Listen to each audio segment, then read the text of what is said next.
Hi guys, তো তোমাদের সঙ্গে আজকে আরেকটা পার্সেল আমি শেয়ার করব। তো তোমাদেরকে দেখাই, আমি মিশোতে এত বছর ধরে অর্ডার দিচ্ছি, আমার সঙ্গে না কোনোদিন হচ্ছে ফ্রড বা হচ্ছে স্ক্যাম হয়নি, এই প্রথমবার হয়েছে। তো আমি একটা অন্য কালারের টপ অর্ডার দিয়েছি, ওরা হয়তো বাই মিস্টেক এটা পাঠিয়ে দিয়েছে, তো তার জন্য একটা পার্সেল গেল, ঠিক আছে। তো এটা বাদ দাও, এর দুঃখ আলাদা সাইডে রেখে আমরা আরেকটা নতুন পার্সেল খুলবো।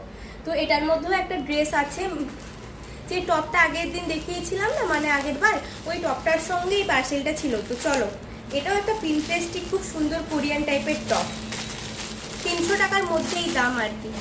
তো চলো ওটা খুলে দেখি, ভাল লাগছে দেখতে, কালারটা সুন্দর।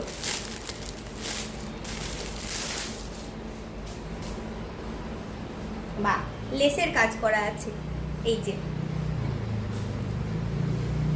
কি সুন্দর না। এটা হচ্ছে সামনের দিকটা, আর পিছন দিকটা এরকম নর্মাল। তো তোমাদের যদি লিংক লাগে কমেন্টে লিংক বলে লিখবে, ঠিক আছে। আর এই টপটা কেমন লাগছে কমেন্টে জানিও।